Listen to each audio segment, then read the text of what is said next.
ಅನೇಕ ಅಂಶಗಳು ಅವ್ರ ಗಮನಕ್ಕೆ ನಾನು ತಂದೆ. ನಾನು ಮೊನ್ನೆ ಚುನಾವಣೆ, ಅಸೆಂಬ್ಲಿ ಚುನಾವಣೆ, ನೀವು ಕಂಟೆಸ್ಟ್ ಮಾಡಬಾರ್ದು. ಯಾಕೆ ಕಂಟೆಸ್ಟ್ ಮಾಡಬಾರ್ದು ನಂಗೆ ಹೇಳಿದ್ರೆ ಗೊತ್ತಿಲ್ಲ. ಸೂಚನೆ ಪರಿಪಾಲನೆ ಮಾಡಿದೆ, ಆಯಿತು. ಈ ಬಾರಿ ಕೂಡ ಕರೆದು ಬಿಟ್ರಲ್ಲ ಡೆಲ್ಲಿಗೆ. ಒಂದು ಸ್ವಲ್ಪ ನನಗೂ ಕೂಡ ಹಿರಿಯರ ಮಾತನ್ನು ಮೀರಬೇಕು ಬೇಡ ಅನ್ನೋ ಲೆಕ್ಕದಲ್ಲಿ ಡೆಲ್ಲಿಗೆ ಹೋದೆ. ನಾನು ಹೋಗಲಿಲ್ಲ ಏನಾಗುತ್ತೆ, ಎಷ್ಟು ಸೊಕ್ಕು ಈಶ್ವರಪ್ಪನವ್ರಿಗೆ ದೊಡ್ಡವ್ರ ಮಾತು ಮೀರ್ತಾರಲ್ಲ ಅನ್ನೋಂಥ ಭಾವನೆ ಬರ್ತಿತ್ತು.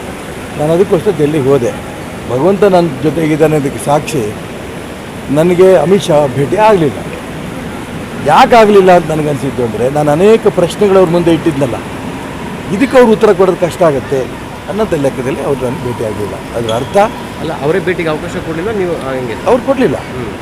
ಅವ್ರು ಡೆಲ್ಲಿ ಹೋದ, ಅವ್ರ ಆಫೀಸಿಗೆ ಫೋನ್ ಮಾಡಿದೆ, ಬನ್ನಿ ಟೈಮ್ ಹೇಳ್ತೀನಿ ಅಂತ ಹೇಳಿದರು.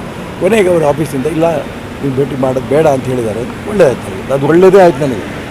ಅವರೇನಾದ್ರು ಕೂಡ ಭೇಟಿ ಮಾಡಿ ಇದಷ್ಟು ಅನ್ಯಾಯಗಳು ಏನೇನಾಗಿದೆ ಅದಷ್ಟನ್ನು ಕೇಳಿ ಆಮೇಲೂ ಕೂಡ ಅವ್ರು ವಾಪಸ್ ತೊಗೊಳ್ತೀನಿ ಏನು ಮಾಡಬೇಕಿತ್ತು ನಾನು? ದೊಡ್ಡವ್ರ ಮಾತು ಮೀರ್ತಾರೆ ನೋಡಪ್ಪ ಅನ್ನೋಂಥ ಒಂದು ಆಪಾದನೆ ಬರ್ತಿತ್ತು. ಅವರೇ ಯೋಚನೆ ಮಾಡಿರಬೇಕು, ಇಲ್ಲ ಅವ್ರು ಮಾಡ್ತಿರೋದು ನ್ಯಾಯ ಇದೆ, ನ್ಯಾಯಕ್ಕೋಸ್ಕರ ಹೋರಾಟ ಮಾಡ್ತಿದ್ದಾರೆ.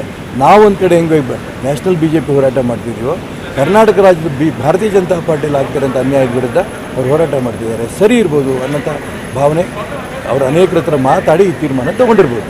ಯಾಕಂದರೆ ಅವರೇ ದೆಹಲಿ ಬಾ ಅಂತ ಹೇಳಿ ಭೇಟಿ ಕೊಡಲಿಲ್ಲ ಅವ್ರು ಇರಿಸ್ಮುರ್ಸು.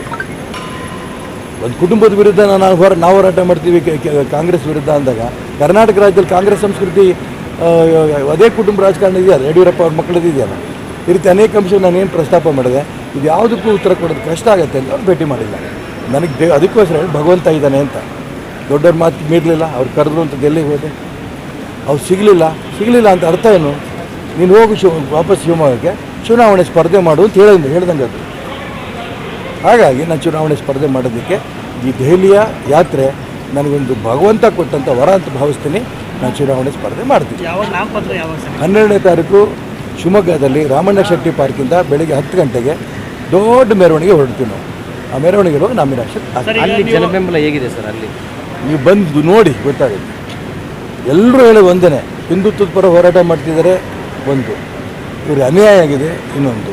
ಈ ರೀತಿ ಕರ್ನಾಟಕ ರಾಜ್ಯದಲ್ಲಿ ಒಂದು ಕುಟುಂಬ ರಾಜಕಾರಣ ಯಾವುದೇ ಕಾರಣಕ್ಕೂ ಇರಬಾರ್ದು. ಈ ಎಲ್ಲ ಅಂಶಗಳು ಸಾಮಾನ್ಯ ಜನ ಮಾತಾಡ್ತಿದ್ದಾರೆ.